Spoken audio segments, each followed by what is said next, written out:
Hello दोस्तों, आप सभी का एक बार फिर से स्वागत है आपके सब्जेक्ट सीरीज़ में, जो कि है मेजरमेंट इन मेट्रोलॉजी। लेक्चर नंबर ये इसका 7 होने वाला है। यूनिट नंबर 1 चल रही है एंड सब्जेक्ट कोड है BME701। ठीक है, आप एक लाइक अपने दिल से कर दो, क्योंकि आज ये यूनिट 1 जो है इसका लास्ट दिन है और एंड देन यूनिट 1 पूरी की पूरी कंप्लीट होके ख़त्म हो जाएगी। और मैथ ज्ञान जो है ना, this is the heart of the mechanical core subject. ये मैथ ज्ञान मेरा चैनल मैकेनिकल की जो सब्जेक्ट है सीरीज़ सारी की सारी, उसका ये कोर है, दिल का हार्ट कह सकते हो मैकेनिकल सब्जेक्ट या मैकेनिकल ब्रांच का ये मैथ ज्ञान। तो आप लोग भी एक दिल से लाइक कर देना। एंड देन आज जो मैं टॉपिक पढ़ाने वाला हूँ वो है, आज मैं टॉपिक पढ़ाने वाला हूँ एरर पर। अच्छा, एरर गलती से मैंने उल्टा लिख दिया, तो उल्टा कर लेते हैं इसे, एरर। तो ये एरर में ही एरर हो गया। पढ़ाने वाले थे आज हम एरर पर, देखो एरर तो एरर हो गया। तो एरर पढ़ाने वाले आज का टॉपिक हमारा लास्ट टॉपिक है। ये यूनिट नंबर 1 का सबसे लास्ट टॉपिक होने वाला है एरर। ठीक है, तो जल्दी से अपन पलट लेते हैं। और आज हम क्या क्या कवर करने वाले हैं, यहाँ भी एक मिस्टेक है, ये जो वी है ये यहाँ पर आता, तो ज़्यादा सीरियस मत लेना। टुडे वी विल कवर, ठीक है। एंड क्या क्या कवर करने वाले हैं, तो एरर इन मेजरमेंट, मेजरमेंट के अंदर या फिर कह लो मेट्रोलॉजी के अंदर एरर क्या क्या होती है ये कवर करेंगे आज हम। उसके बाद एरर एक्सप्रेस मेथड, एरर दो तरीके से एक्सप्रेस करी जाती है वो मेथड देखेंगे, दोनों ही method. Types of error. And अगर आपको कोई भी डाउट हो तो फटाक से जाओ कमेंट बॉक्स में डाउट पूछ लो, या कोई टॉपिक मुझसे रह गया हो जो मैंने ना पढ़ाया हो या आपको समझ में ना आया हो, तो आप जल्दी से जाओ और कमेंट बॉक्स में कमेंट कर दो। ठीक है, मैं रिप्लाई कर दूंगा as soon as possible, but आप लोग कमेंट बॉक्स में कमेंट कर दो। तो शुरू करते हैं हम आज का अपना लेक्चर, जो कि हमारा ये होने वाला है एरर के ऊपर पूरा का पूरा। तो ये है BME701 सब्जेक्ट यूनिट नंबर 1, मेरे लिए पेज नंबर 1 मैंने लिख रखा है, लेक्चर नंबर 7 है। और ये टॉपिक है ना एरर इन मैनेजमेंट। ये पूरा का पूरा एरर एरर एरर जो है ना, ये 7 मार्क्स में EQ में पूछा भी जाता है और पूछा भी गया है। तो एरर इंपॉर्टेंट है, पूरा ही मन से पढ़ना, क्योंकि 7 मार्क्स में सिर्फ एरर एरर आ जाता है मेजरमेंट के अंदर। तो एरर जानने से पहले एक काला सच जान लो, जो कि मेजरमेंट का है। मैंने पहले भी बताया था, बट यहाँ पे एक बार और मेंशन कर दिया, मैंने काले पेन से ही लिख दिया। It is never possible to measure the true value of a dimension, there is always some error. मतलब हम जितनी भी मेजरमेंट करते हैं किसी भी इंस्ट्रूमेंट की, तो वो कभी भी एकदम एक्यूरेट नहीं होती है, ट्रू वैल्यू नहीं होती है, उनके अंदर हमेशा कुछ ना कुछ एरर होती है। कितने बार हम उसे नेगलेक्ट कर देते हैं, बहुत बड़ी एरर होती है तो उसको हम काउंट करते हैं, बट एरर अकर करती है उसके अंदर। ये बात सिलेबस में कहीं नहीं बताई जाएगी, बट यही सच्चाई है मेजरमेंट की। ठीक है, मतलब नापने के यंत्र की। मेन डेफिनेशन एरर की ये है, आप इसे अपने दिमाग में रख सकते हो, ये डिफरेंस लिखा पड़ा है। ठीक है, the error in measurement is the difference between the measured value and the true value of the measured dimension. अब यहाँ पे दो वर्ड याद रखना, एक मेजर्ड वैल्यू एंड एक दूसरा ट्रू वैल्यू। मेजर्ड वैल्यू जो आपने मेजर कर रखी है या करने वाले हो, ट्रू वैल्यू जितनी आपको चाहिए थी और जितनी आपको बनानी है, या फिर ये वो वैल्यू है जो डिजायर वैल्यू है, टारगेट वैल्यू। ठीक है, तो ट्रू वैल्यू बल्कि मेजर्ड वैल्यू।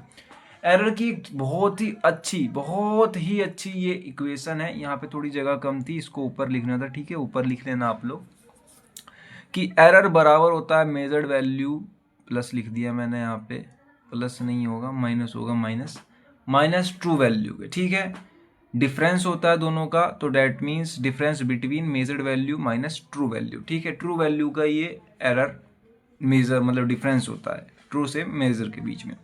अब देखो, एरर को दो तरीके से एक्सप्रेस करा जाता है, मैं दोनों ही दिखा देता हूं आपको कौन कौन से तरीके हैं। तो एरर एक्सप्रेस बाय, वैसे पूरा का पूरा टॉपिक ही एरर जो आप पढ़ रहे हो, इस 7 मार्क्स में पूछा जाता है, तो ये इंपॉर्टेंट है। ठीक है, मन लगा के पढ़ना। मैं जो भी चीज़ पढ़ा रहा हूँ आज के लेक्चर में सब इंपॉर्टेंट है, 7 मार्क्स के परस्पेक्टिव से। 2 मार्क्स में भी छोटे छोटे पार्ट करके पूछ लिए जाएंगे। तो एरर एक्सप्रेस करने के दो वे हैं, या तो एब्सोल्यूट एरर होता है एक, और एक होता है रिलेटिव एरर। एक होता है एब्सोल्यूट एरर, एक होता है रिलेटिव एरर। ये दोनों ही 2 मार्क्स में पूछ लिए जाते हैं, जो ऊपर वाले क्वेश्चन होते हैं उनमें। तो थोड़ा सा ढंग से पढ़ना, मैं दोनों ही बताने वाला हूँ अभी, बट बोथ आर इम्पोर्टेंट। इनके नाम भी इम्पोर्टेंट है कि एक्सप्रेस करने के दो वे हैं, एब्सोल्यूट एरर और रिलेटिव एरर। ठीक है, ये मेरे ख्याल से अब तक यहाँ तक आपको समझ में आ गया होगा। देन हम आगे चलते हैं। BME 701 unit number 1 lecture number 7। ठीक है, ये सब तो आपको पता ही है। देखो, एब्सोल्यूट एरर और रिलेटिव एरर, इन दोनों एरर की मैं डेफिनेशन दिखा देता हूँ by the help of definition. अगर डेफिनेशन समझ में ना आए तो फॉर्मूले समझ में आ जाएगा। एब्सोल्यूट एरर तो वही एरर होता है जो नॉर्मल एरर होता है। ठीक है, the direct difference between the measured value and the true value is known as the absolute error. ठीक है, यही एरर हम बेसिकली सब जगह पढ़ रहे होते हैं। लेकिन रिलेटिव एरर ये एरर होता है जब हम इसको रेशियो की फॉर्म में निकालते हैं। ये तो डिफरेंस की फॉर्म में निकल जाएगा, क्वांटिटी की फॉर्म में निकल जाएगा, बट ये रेशियो की फॉर्म में नहीं तो परसेंटेज या फ्रिक्शन की फॉर्म में निकलते हैं। देखो, the ratio of the absolute error to the true value usually expressed as a friction और अ परसेंटेज फॉर्म। ठीक है, तो अब दोनों के मैथमेटिकल इक्वेशन आप एक बार देख लो कि देखो, एब्सोल्यूट एरर जो होता है ना, वो होता है measured value minus true value. तो आप इस इक्वेशन को याद रखो, इसके हेल्प से आप डेफिनेशन बना सकते हो। एज वेल एज जो रिलेटिव एरर है वो होता है absolute error divide by true value. ठीक है, तो इस तरीके से आप दोनों को याद रख सकते हो। ये फॉर्मूले इंपॉर्टेंट है, इनको याद रख लेना। By the help of formula आप डेफिनेशन बना सकते हो। अब देन हम नेक्स्ट टॉपिक की तरफ गो थ्रू करते हैं, और मुझे जहां तक लग रहा है आपको समझ में आ गया होगा, मैं मान के चल रहा हूँ। ठीक है, तो नेक्स्ट टॉपिक है हमारा टाइप्स ऑफ एरर। ठीक है, टाइप्स ऑफ एरर यानी कि हमारे 3 टाइप के होते हैं, 3 टाइप के एरर होते हैं पूरे सिलेबस में, सिर्फ यही 3 टाइप के, सिस्टमेटिक एरर, रैंडम एरर और इन्वायरमेंटल एरर। ठीक है, 3 टाइप के एरर होते हैं, सिस्टमेटिकली, रैंडम और इन्वायरमेंटल एरर। तो सिस्टमेटिकली 2 मार्क्स में पूछ लिया जाता है कभी कभार, रैंडम एरर भी 2 मार्क्स में पूछ लिया जाता है। ऐसा नहीं है कि इंपॉर्टेंट नहीं है, सारे इंपॉर्टेंट है, और 7 मार्क्स में आएगा तो पूरा एरर उठ कर आने वाला है। तो इन्वायरमेंटल एरर भी 7 मार्क्स मतलब 2 मार्क्स में पूछ लिया जाता है। और कभी कभार ऐसा भी होता है, ये देखो, कि सिस्टमेटिक और रैंडम एरर एक साथ पूछ लिया जाए 2 मार्क्स में, या रैंडम एरर और इन्वायरमेंटल एरर एक साथ पूछ लिया जाए, या सिस्टमेटिक और इन्वायरमेंट एरर एक साथ पूछ लिया, सब 2 मार्क्स में, सब 2 मार्क्स में, क्योंकि ये तीनों के तीनों जो एरर है इंपॉर्टेंट है। तो आपको एक एक करके मैं पढ़ा देता हूँ इन तीनों एरर के बारे में। प्लान चलते हैं सबसे पहले सिस्टमेटिक एरर के ऊपर। ठीक है, सिस्टमेटिक एरर में कुछ मेन बातें हैं जो आपको ध्यान रखनी चाहिए। These error include calibration error, मतलब जब हम कैलिब्रेशन प्रोसेस या कैलिब्रेशन एरर जब बना रहे होते हैं, वैसे यहाँ पे होना चाहिए था दीज एरर इंक्लूड कैलिब्रेशन से आने वाली एरर कौन कौन सी होती है। जैसे कि मैं यहाँ पे एक छोटा डायग्राम बना देता हूँ, हालांकि अब तक आपको पता चल ही गया होगा कैलिब्रेशन होता क्या है। तो दैट्स इट, कि ये यहाँ से यहाँ तक इसकी जो डायमेंशन है ना, इसी डायमेंशन की हमें ये भी चाहिए। ठीक है, तो जितना इसमें फालतू मटेरियल दिख रहा है आपको, तो ये है एरर। ठीक है, तो जो सिस्टमेटिक एरर होते हैं ना, वो अकर करते हैं कैलिब्रेशन एरर में भी। ठीक है, दोनों सेम ही होते हैं। एंड देन आगे बात करते हैं error due to variation in the atmosphere. Atmosphere में वेरिएशन होने के कारण भी ये एरर बन जाते हैं या प्रोड्यूस हो जाते हैं। Condition variations in control processor, ये कॉन्टेक्ट प्रेशर, मतलब ये मेथड है या फिर ये वो तरीके हैं, सोर्स ऑफ एरर है जिसके कारण सिस्टमेटिक एरर बन रहा है। ये सिलेबस में है, अपने पढ़ना पड़ेगा। These error can be eliminated hence also called as, ये कंट्रोलेबल की स्पेलिंग गलत हो गई थी, कंट्रोलेबल एरर, इस एरर का ये नाम भी है। ठीक है, याद रखना, क्योंकि पेपर में बहुत बार मैंने नोटिस किया है कंट्रोलेबल एरर के नाम से आ जाता है, तो सोचते हैं ये वाला एरर तो पढ़ा ही नहीं है। तो यही है सिस्टमेटिक एरर। ठीक है, सिस्टमेटिक एरर यही वाला एरर होता है। ठीक है, इसी एरर का ये नाम है, तो कंफ्यूज मत होना, इसको हम सुधार सकते हैं, इसलिए इसका नाम है कंट्रोलेबल एरर। ठीक है, उसके बाद इसकी कुछ प्रॉपर्टीज हैं कि these error are repetitive in nature and consist and similar forms. इसकी कंसिस्ट होती है, मतलब कॉन्सिस्ट होता है, सिमिलर फॉर्म होती है सारे एरर की, और these error are repetitive in nature. ठीक है, रिपीटेटिव मतलब बार बार रिपीट होने वाले। ठीक है, रिपीटेटिव होते हैं। ये छोटा डायग्राम, आप डायग्राम ये पूरा ही गोला बनाना, मैंने थोड़ा सा आड़ा टेढ़ा बना दिया रफ हैंड से, आपको पूरा सर्कल बनाना है। एंड जो छोटे छोटे डॉट्स दिख रहे हैं आपको, तो यही है हमारे सिस्टमेटिक एरर। ये एक ही जगह पर है, सारे के सारे एक ही जगह पे हैं सर्कल के अंदर, तो डेट मीन्स इसे हम सुधार सकते हैं। ये कंट्रोलेबल एरर भी होते हैं। ठीक है, अब देन हम बात करते हैं दूसरे एरर की, तो डेट इज रैंडम एरर। ठीक है, ये क्या है, रैंडम एरर्स, ठीक है। तो रैंडम एरर्स समझने से पहले आप ये समझ लो कि सिस्टमेटिकल एरर जो होते हैं ना वो ठीक हो जाते हैं, मतलब सुधारे जा सकते हैं। रैंडम एरर ठीक नहीं होते हैं, ये फिक्स एरर होते हैं। तो these errors are cause due to variation in position of setting of standard and work piece errors. या तो हम स्टैंडर्ड गलत लगा रहे होते हैं या वर्क पीस गलत लगा रहे होते हैं, ठीक है। तो ये एरर अकर करते हैं, ठीक है, रैंडम एरर, और कहीं पे भी आ जाते हैं, ठीक है, कहीं पर भी आ जाते हैं। Due to displacement of level joints of instrument, ठीक है। अब मैं यहाँ पे ये सारे रीजन बता रहा हूँ, रीजन ढंग से समझ लेना। ऐसे तो इसमें कुछ याद करने लायक है नहीं, बट पेपर में आप क्या लिखोगे ये आपके ऊपर है, मैं सब बस समझा दे रहा हूँ। Due to displacement of level joints of instrument, due to backlash and friction, friction के कारण और बैकलेस के कारण भी हमारा रैंडम एरर जो है ना वो बन जाते हैं, या फिर यूँ कहूँ कि ये अकर कर जाते हैं किसी मेजरमेंट के अंदर।